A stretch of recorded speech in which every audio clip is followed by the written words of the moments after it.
नमस्कार दोस्तों। आज का जो वीडियो है वो बेसिकली होने वाला है, मैंने आपको पता होगा रिसेंटली एक मोबाइल परचेज़ किया है जिसका नाम है S24 अल्ट्रा। बोला जाता है कि एंड्रॉयड की जगत में सबसे बेस्ट फ़ोन, बीस्ट फ़ोन इसी को बोला जाता है। 2024 का शायद ये सबसे बेस्ट फ़ोन था। ठीक है।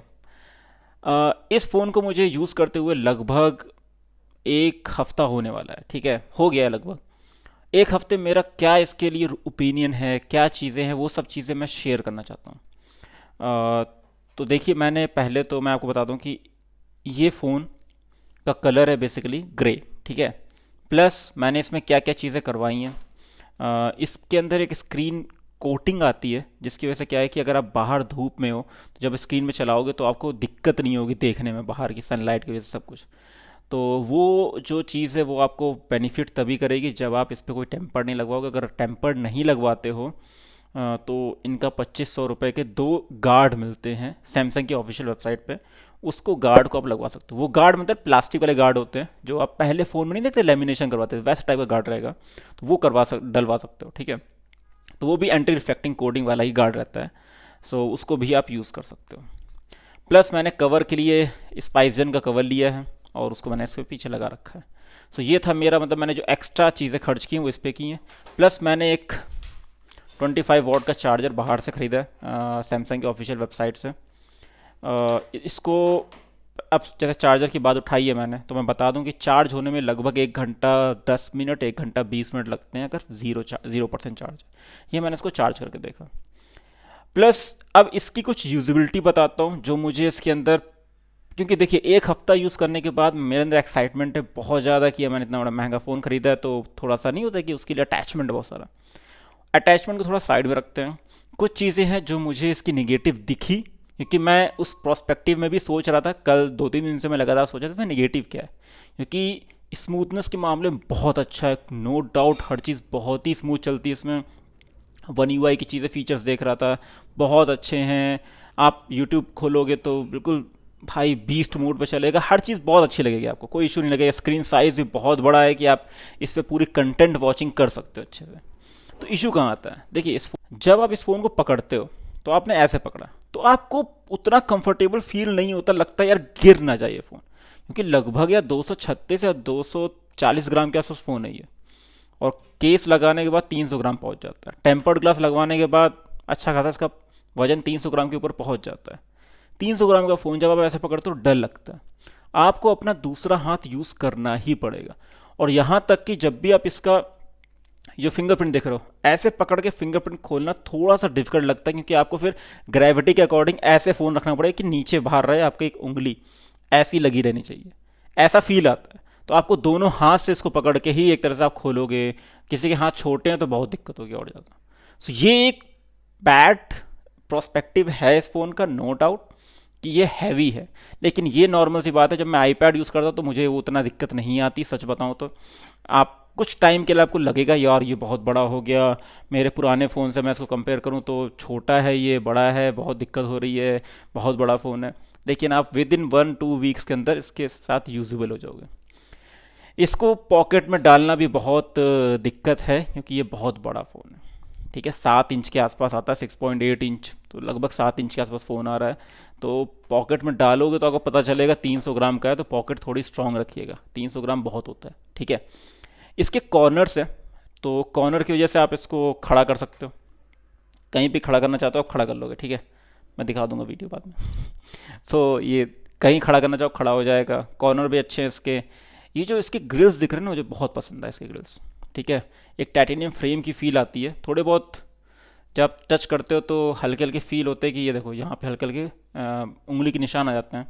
लेकिन ओके होते ना, कोई इशू नहीं है कि मैं वैसे कवर लगा रखता हूँ तो उसको कौन देखने जा रहा है, उंगली के निशान आ रहे कौन नहीं आ रहे। ये ऐसी चीज़ है जो बिल्कुल आप भूल जाओगे कि निशान होते भी हैं कि नहीं होते। ठीक है। बाकी कनेक्टिविटी के हिसाब से बताऊँ तो मोबाइल कनेक्टिविटी भी इसकी काफ़ी अच्छी है, कोई इशू नहीं है। इसका मेन हाईलाइट पॉइंट पे आता है। ठीक है, कि इस फ़ोन के बारे में, क्योंकि मैंने एक हफ्ते में बहुत ज़्यादा चीज़ें यूज़ नहीं की हैं तो मैं बहुत सारी चीज़ें नहीं बता सकता इस फ़ोन के बारे में। जो मेरे फर्स्ट इंप्रेशन है वही बता रहा हूँ। और ये फ़ोन के साथ मुझे सबसे अच्छी चीज़ लगी इसका ये एस पेन। ठीक है, इससे क्या हुआ कि मैं इस फ़ोन को, समझ लीजिए जैसे कि मैंने एस पेन निकाला, यहाँ पे लिखने के लिए ऑप्शन आ गया।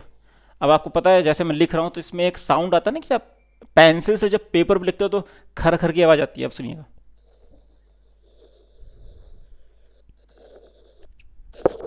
आ रही है आवाज़?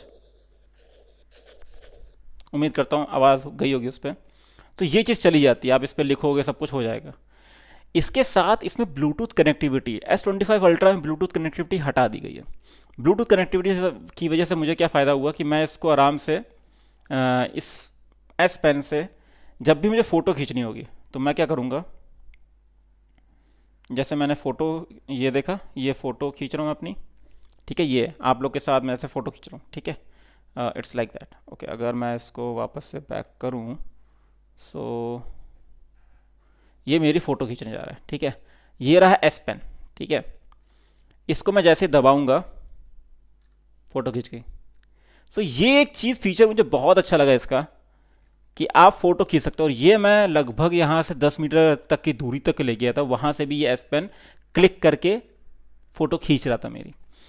तो आपको सेल्फी स्टिक वाला कॉन्सेप्ट तो खत्म हो गया, आपको सेल्फी स्टिक नहीं चाहिए होगी, जब आप ले जाओगे दूर तो सेल्फी स्टिक चाहिए होगा, तो वो चीज़ तो नहीं चाहिए होगी। और वो मुझे बहुत अच्छा लगा। और इसका ये पेन जो है आप आराम से अंदर लगा दो, फिट हो गया, ठीक है, कोई इशू नहीं है। तो मुझे बहुत पसंद आया। और सेकंड इसके कुछ फीचर्स जो मुझे बहुत अच्छे लगे, वो था इसका कैमरा, ठीक है। ये सबसे अच्छा फीचर था। क्यों? मैंने इसका कैमरा यूज़ किया और बहुत दूर की एक सन की, अभी रिसेंटली सन की नहीं, सॉरी, मून की फुल मून डे पे मैंने इसका एक वीडियो बनाया। अब मैं वीडियो बना रहा था तो मुझे कुछ थोड़ा सा चेंज लगा, वो चीज़ें हम लोग इसकी डिटेल रिव्यू में बात करेंगे जब कैमरे के बारे में डिस्कस करेंगे। लेकिन इसका आफ्टर प्री प्रोसेसिंग चीज़ें बहुत अच्छी होती हैं। जैसा मैं जूम कर रहा हूँ इस मून के लिए, जूम हो रहा है, जूम हो रहा है, जूम हो रहा है। एक टाइम के बाद क्या होता है ना कि आप मून को तो कैप्चर कर लेते हो, लेकिन आपका हाथ हल्का सा भी हिलता है तो 100x पे बहुत ज़्यादा दिक्कत होती है। वो चीज़ को ये कंट्रोल करता है। ऐसे मैंने बगल में एक मंदिर है, वहाँ पे एक मूर्ति लगी हुई है भगवान की, तो मैं जब फोटो खींच रहा था उसकी, तो जब जूम किया 100x पे, फोटो तो दिख रही है मुझे हल्की हल्की, ब्लर में दिख रही थी, लेकिन मैं हल्का सा भी हिला रहा हूँ तो वो हिल रही है फोटो अच्छी खासी, ठीक है। अब मैं सोच रहा हूँ कि यार मैं इसकी फ़ोटो खींचूंगा तो ब्लरिश आ जाएगी, हिलने का इफेक्ट आ जाएगा, लेकिन इसने थोड़ी देर बाद वहाँ पे येलो एक मार्क बना दिया। अब उसके बाद मैं उसको हिला रहा हूँ तो हिल नहीं रहा, मेरा इतना ये कंट्रोल कर रहा था कि जो नॉर्मल हिलने वाला होता है ना, हल्का हल्का ऐसे ऐसे ऐसे कर रहा हूँ, हल्का हल्का हिल रहा है, वो उतना कंट्रोल कर रहा था। ये सॉफ्टवेयर एक्सपीरियंस मुझे, OIS जो स्टेबलाइजेशन है, वो मुझे बहुत पसंद आई। इतना उसने किया और मैं फ़ोटो खींच पा रहा था, तो वो चीज़ मुझे बहुत पसंद आई इसकी। ये कुछ फीचर्स हैं जो मुझे इसके हैंड्स ऑन में बहुत अच्छे लगे हैं, और ये मेरा फर्स्ट वीक का एक तरह से आप बोल सकते हो रिव्यू है, ठीक है। कनेक्टिविटी की बात करूँ तो मुझे फ़ोन से कनेक्टिविटी, वाईफाई से कनेक्टिविटी, नेट की स्पीड भी अच्छी आ रही, सब चीज़ें काफ़ी अच्छी लगी, कोई इशू नहीं लगा एज सच। अब ये था मेरा अभी तक का इसका फर्स्ट वीक का रिव्यू, ठीक है। मैंने बहुत ज़्यादा डिटेल में यूज़ नहीं किया इसे। जैसे जैसे मैं और यूज़ करूँगा फिर मैं इसके ऊपर और ज़्यादा चीज़ों पे आपके सामने लेके आऊँगा, इसका कंपैरिजन और सारी चीज़ें लेके आऊँगा, क्योंकि अब मैं इसको डेडिकेटली अपना प्राइमरी डिवाइस बना रहा हूँ। तो जब मैं इसको डेडिकेट अपना प्राइमरी डिवाइस बनाऊँगा तो मैं आपको बहुत सारी चीज़ें दिखा सकता हूँ, बता सकता हूँ, समझा सकता हूँ, ठीक है। सो स्टे ट्यून, और नेक्स्ट वीडियो का वेट करिएगा जब मैं इसके ऊपर लेके आऊँगा। और अगला मैं इसका कंपैरिजन करूँगा एक फ़ोन के साथ, ठीक है। फिर इसके कैमरे के ऊपर बाकी चीज़ों पे भी हम बताएंगे। और इसके One UI 7 का मैं अपडेट करना चाह रहा था, लेकिन मैं 1 वीक का वीडियो बनाने के बाद ही करना चाह रहा था, जिससे कि मैं आपको One UI 7 का भी अच्छे से बता सकूं कि क्या One UI 6 से कुछ अपडेट के बाद कुछ इश्यूज़ आ रहे हैं, कुछ नहीं आ रहे हैं, क्या दिक्कत हो रही है, वो सारी चीज़ें मैं आपको बता सकूं अच्छे से। वरना मैं One UI 6 यूज़ ही नहीं किया, सीधे 7 पे चला जाऊँ तो मैं बता भी नहीं पाऊंगा कि कैमरे में कुछ चेंज हुए हैं कि नहीं हुए हैं, वो सब चीज़ें नहीं समझा पाऊंगा। तो वो सारी चीज़ें समझाने के लिए मैं थोड़ा सा टाइम One UI 6 के साथ रहना चाह रहा था। अब मैं इसको अपडेट करूंगा, और अपडेट करने के बाद क्या इसमें ग्रीन लाइन आती है, नहीं आती है, वो सब चीज़ें मैं डिटेल में बताऊंगा। और क्या आपको ये फ़ोन लेना चाहिए इन 2025, वो भी मैं डिस्कस करके, मीन्स वो भी मैं आपको अच्छे से बताऊंगा, ठीक है। अभी मेरा रिकमेंडेशन ये है कि देखिए, मैं खुद, जो मैंने पब्लिकली सुना है कि 1,30,000 का फ़ोन अल्ट्रा 25 था, सेम ये आपको 91,000 में या 95,000 में मिल जा रहा है आराम से। तो क्या आपको 30-35 हज़ार रुपये उधर खर्च करने चाहिए, या इधर ही रहना चाहिए, अंडर 1 लाख ले लेना चाहिए? 91,000 मिल रहा है, क्या बैड डील है? ये चीज़ सोच के ही मैंने लिया इस फ़ोन को। लेकिन मैं आप लोग को रिकमेंड तभी कर पाऊंगा जब मैं इसको खुद यूज़ कर लूँ, एक क्वार्टर का अच्छे से रिजल्ट देख सकूँ, एक महीने का तो कम से कम देख लूँ। उसके बाद मैं आपको पूरी तरह से रिकमेंड कर पाऊंगा कि मैं इसको लेना चाहिए कि नहीं लेना चाहिए, इसमें क्या प्रोज हैं क्या कॉन्स हैं। मैं रिकमेंड तो नहीं कर पाऊंगा कि S25 अल्ट्रा बेटर है कि ये बेटर है, क्योंकि मैं केवल इसी को ही चला रहा हूँ, 25 अल्ट्रा को नहीं चला रहा हूँ।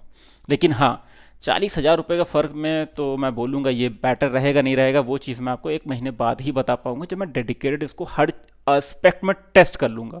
और ये अनबायस्ड रिव्यू है, ठीक है। और मैं ट्राई करूँगा कि आपको अनबायस्ड रिव्यू ही दूँ हर चीज़ के। तो प्लीज़ स्टे ट्यून और हमारे चैनल को सब्सक्राइब ज़रूर करिएगा, ठीक है। तब तक के लिए जय हिंद, जय भारत, ध्यान रखिए अपना। नमस्कार।